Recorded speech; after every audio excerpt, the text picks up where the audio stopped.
Bonjour et bonne année encore une fois. On continue avec notre enseignement. Voir, c'est avoir. La vision que tu as pour ta vie spirituelle, pour ta vie financière, pour ta vie familiale. Est-ce qu'elle est toujours fraîche dans ta conscience, dans ta mémoire? Est-ce que c'est ce que tu vois? La plupart, ils perdent leur vision parce qu'ils commencent une chose, ils regardent les autres, ils oublient leur vision, ils commencent à aller dans la vision des autres. Le problème que nous avons surtout, c'est copie. On copie les autres. Dieu ne nous a pas créés de la même manière, il ne nous a pas donné la même chose, il ne nous a pas donné les mêmes talents, les mêmes opportunités. Chacun sa route, chacun son chemin. Donc, ne regarde pas les autres, regarde ce qu'il y a dans ton cœur. Tu vas arriver dans ta vision et tu vas aboutir et tu vas aller dans ta grandeur. Ne regarde pas les autres, ne copie jamais les autres. La vision, quand tu en as, elle te prend, elle te saisit. En fait, c'est toi, tu deviens esclave de ta vision, si je peux ainsi traduire.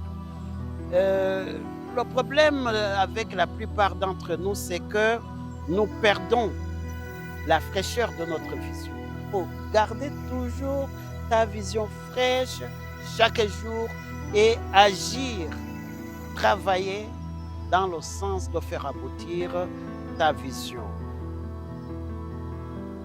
Si Pierre dans la Bible a réussi, toi aussi tu peux réussir. Pierre n'était pas éduqué, Pierre n'était pas académicien, Pierre n'était pas un érudit, ce n'était pas un sadducéen ou un pharisien éduqué. Il ne connaissait ni la loi, il ne connaissait pas les prophètes, il ne connaissait rien. Mais il a suivi sa vision jour et jour et il a abouti à sa destinée.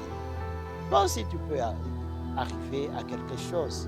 Ne te sous-estime jamais. Tu vois les espions, quand Moïse avait envoyé les espions, c'était 12. 12 espions qui sont entrés dans la terre de Canaan pour espionner cette terre. Mais quand ils sont revenus, 10 espions sur 12, ils avaient un mauvais rapport. Ils disaient, nous nous voyons comme des sauterelles devant les fils d'Anak. Et vous voyez la vision qu'ils avaient d'eux-mêmes. Ils se voyaient très très petits, très affaiblis, très humiliés. Ils se voyaient vraiment du mauvais côté. Comment tu te vois? Est-ce que tu te vois dans ta grandeur? Est-ce que tu te vois faire des miracles? Est-ce que tu te vois aboutir à de grandes choses? Si tu te vois dans cette dimension, tu vas y arriver. Il faut que ça reste ça. Mais si tu te vois comme une sauterelle au-devant des fils d'Anak, là, c'est vraiment un problème. Parce que dans la terre que tu vas conquérir, toute terre que tu vas conquérir, il y aura toujours des fils d'Anak.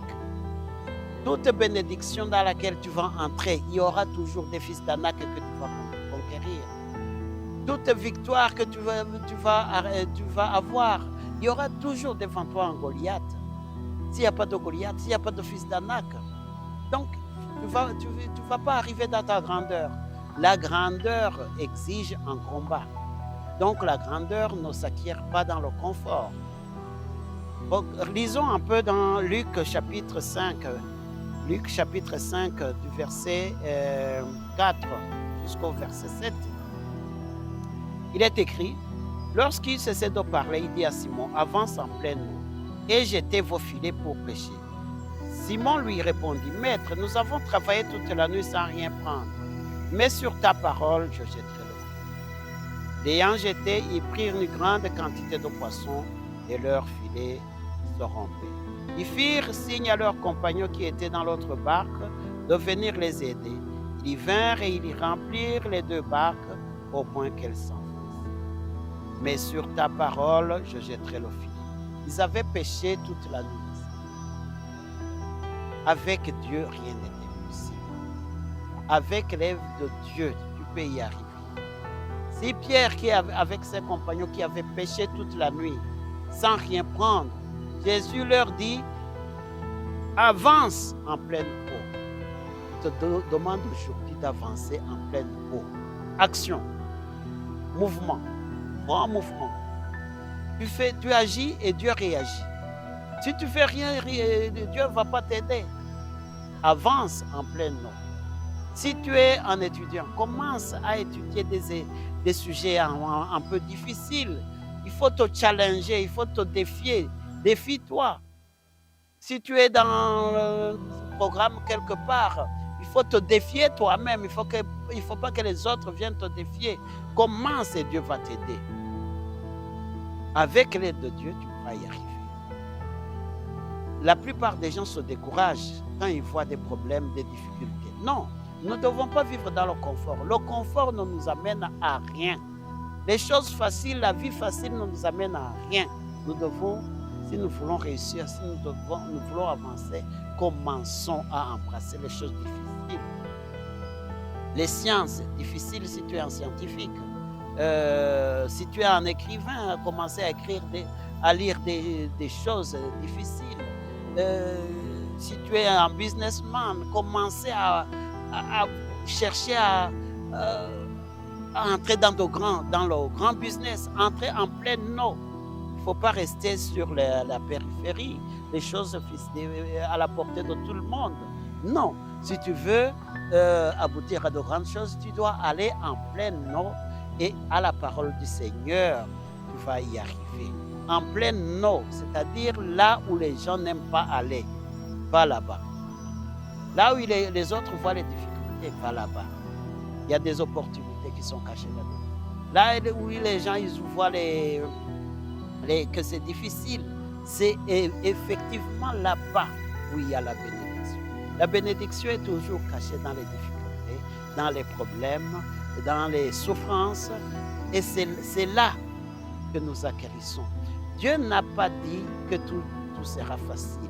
Il a dit dans le monde, vous aurez des difficultés. Mais